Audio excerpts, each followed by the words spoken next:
요한복음 9장 35절에서 41절입니다.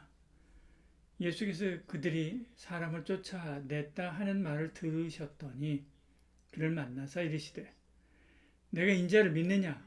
대답하여 이르되 주여 그가 누구시오니이까 내가 믿고자 하나이다. 예수께서 이르시되 내가 그를 보았거니와 지금 너와 말하는 자가 그이니라. 이르되 주여 내가 믿나이다 하고 절하는지라. 예수께서 이르시되 내가 심판하러 이 세상에 왔으니 보지 못하는 자들은 보게 하고 보는 자들은 맹인이 되게 하려 함이라 하시니 바리새인 중에 예수와 함께 있던 자들이 이 말씀을 듣고 이르되 우리도 맹인인가?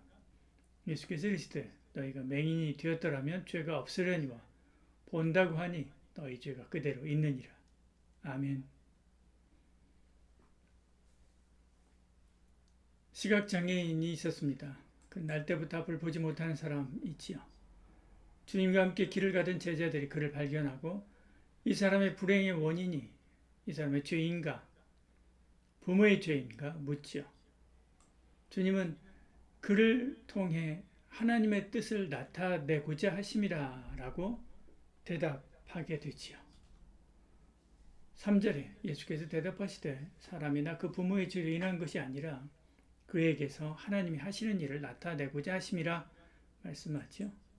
그리고 주님은 그의 눈에 흙을 바르고 실로암 못에 가서 씻으라 라고 말씀합니다. 그는 가서 씻고 눈이 밝아지게 되지요. 이 일로 또 다른 논쟁이 벌어집니다. 하필 이 일이 일어난 것이 안식일이었기 때문에 그렇지요. 바리새인들은 예수님이 안식일을 지키지 않는 것으로 판단해서 예수님을 하나님의 사람이 아니다 라고 말합니다. 다른 사람들은 어떻게 죄인이 그런 일을 할 수 있느냐 라고 말하면서 그 결과를 가지고 하나님의 사람이다 라고 주장하게 되지요. 정작 눈 뜬 것은 안중에도 없습니다. 축하할 마음도 없지요. 그들은 눈 뜬 사람에게서 그 사람에게 와서 너는 예수님을 어떻게 생각하느냐 라고 묻습니다. 제자들은 신학적인 관심을 가졌지요. 바리새인들은 정치적인 관심을 가졌습니다. 이 사람이 우리 편이냐, 바리새인 편이냐, 로마 사람들의 편이냐 구분 지으려 한 것입니다. 정작 이 사람의 마음은 보이지 않습니다. 앞을 보지 못할 때의 아픔도 관심이 없고 궁핍하고 어려운 삶도 관심이 없고 눈을 뜨고 난 뒤 기뻐하는 것도 보지 못합니다. 그저 자기 도그마에만 관심이 있지요. 정치하는 분들이 치열하게 정치 싸움합니다. 해야죠. 그런데 왜 하느냐입니다. 어렵고 힘든 백성의 마음을 살펴보고 그 삶을 돕기 위해서라고 하는 본질을 놓칩니다. 도그마에만 관심이 있지요. 그래도 도그마에 관심이 있는 것은 좀 낫지요. 자기 이권, 집단 이기주의에 붙들려 있지요. 민생을 정쟁의 이슈로만 봅니다. 그러니까 민생은 돌보지 않고 정쟁만 일삼는 것이죠. 너무 확신 있게 자기 소신을 피력하고 주장하고 강요하는 사람들을 만나면 무섭습니다. 그것이 옳거나 그렇지 않거나 언제든지 이런 샛길로 빠질 수 있기 때문에 그렇죠. 중요한 것은 마음입니다. 저와 여러분은 그 마음을 보아야 되지요. 아픈 마음을 보고 슬픈 마음을 보고 어려운 마음을 보아야 됩니다. 벌거벗고 울고 있는 영혼을 볼 수 있어야 되는 거죠. 이 사람은 바리새인의 질문에 예수님을 선지자라고 대답합니다. 17절에요. 이에 맹인이었던 자에게 다시 묻되 그 사람이 내 눈을 뜨게 하였으니 너는 그를 어떠한 사람이라 하느냐? 대답하되 선지자이니이다 하니 하나님의 사람이라고 하는데 한 표를 던진 것이죠. 이미 바리새인들은 예수님은 자기 편이 아니라라고 하는 확신을 가지고 어떻게든 끌어내리려고 하고 있습니다. 바리새인들은 자기들이 원하는 대답이 안 나오니까 이번에는 그 아버지를 불러서 묻습니다. 아버지는 자기는 잘 모르지만 눈 뜬 것은 사실이다 라고 대답하지요. 그는 바리새인들의 생리를 잘 알기 때문에 즉답을 피하면서도 할 말은 한 것입니다. 이번에도 그 시각장애인의 아버지에게도 자기들이 원하는 대답을 찾지 못하자 이렇게 말하게 되지요. 24절에요. 그 맹인이던 사람을 두 번째 불러 이르되 너는 하나님께 영광을 돌리라. 우리는 이 사람이 죄인인 줄 아노라. 지금 이 사람들은 예수님을 죄인이라고 인정하고 정죄하는 것이 하나님께 영광 돌리는 일이다 라고 주장하고 있죠. 그들은 하나님 앞에서 하나님을 보지 못하고 입만 열면 하나님의 영광을 운운하면서 그 독생자의 영광을 보지 못하고 있는 것입니다. 그러나 시각장애인이었던 사람은 이상하다. 하나님은 그 뜻대로 행하는 자의 말을 들으시는 줄 아는데 이 사람이 눈을 뜨게 하였으니 그가 하나님께로부터 온 것이 사실이 아닌가? 그런데도 당신들은 그가 어디서 왔는지 모르고 자꾸 아니라고 하니까 참 이상한 일이 아니냐라고 반문하게 되지요. 30절, 31절에요. 오히려 바리새인을 비판하고 있는 것입니다. 이 사람은 날 때부터 앞을 못 보던 사람입니다. 평생 구걸하며 살던 사람이죠.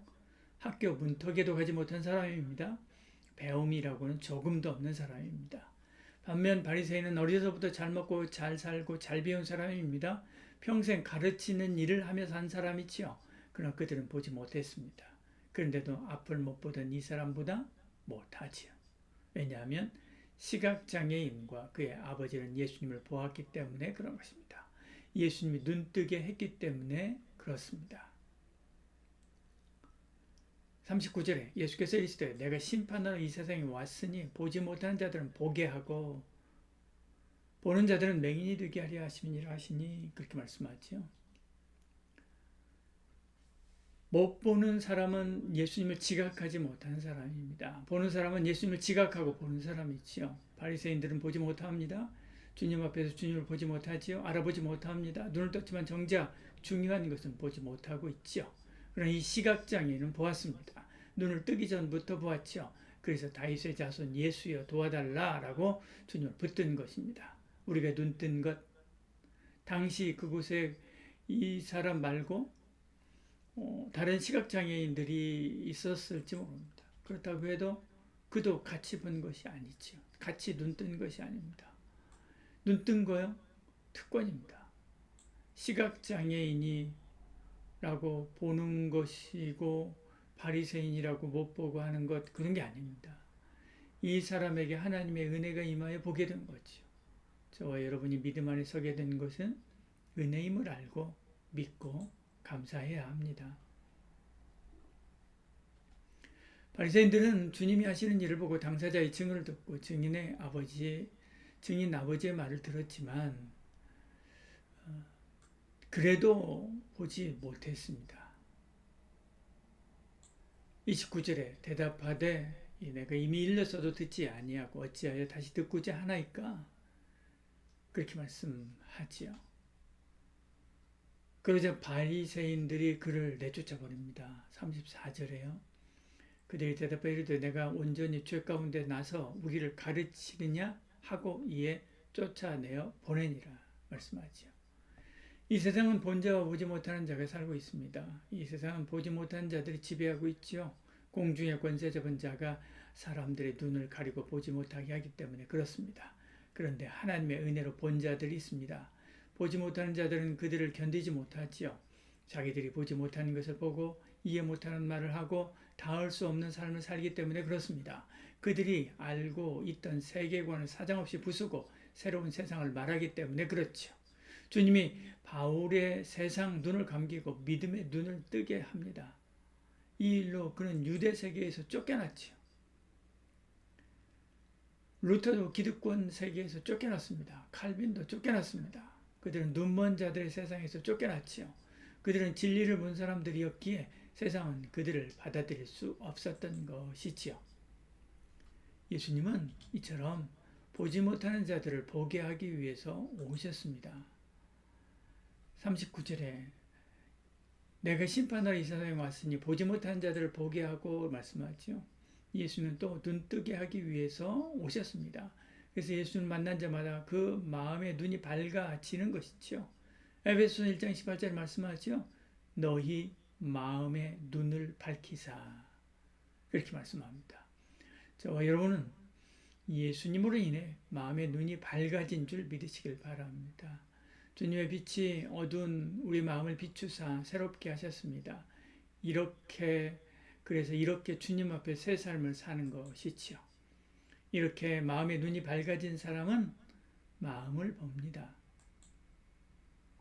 신학을 말하기 전에, 도그마를 주장하기 전에 이 사람의 마음을 살피고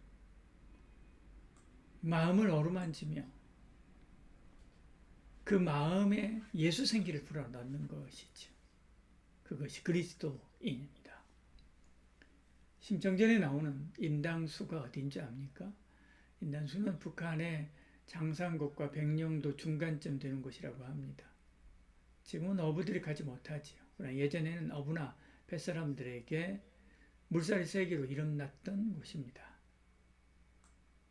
말하자면 옛날 우리나라판 버뮤다 삼각지와 같은 곳이죠. 우리 얼굴의 인당이라고는 불리는 곳이 또 있습니다.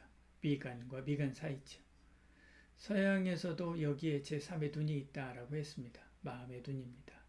동양에서도 이것을 보면서 그 사람의 마음을 가늠했지요. 거기에 심청이가 아버지를 위해서 빠져 죽은 것입니다. 근데 옥황상제도 차마 죽일 수 없어서 살려주죠. 그리고 왕비가 됩니다. 심청전은 사람의 마음을 살피는 자에게 주시는 하나님의 부활 메시지와 상통합니다.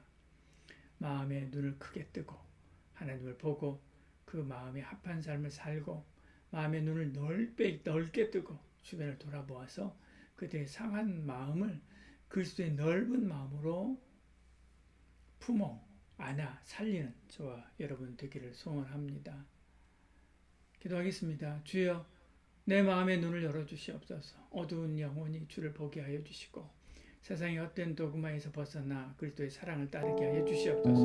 눈먼 자를 보게 하시고 상처받은 자를 위로하사 내 주변의 영혼을 주의 손으로 감싸 주게 하여 주시옵소서.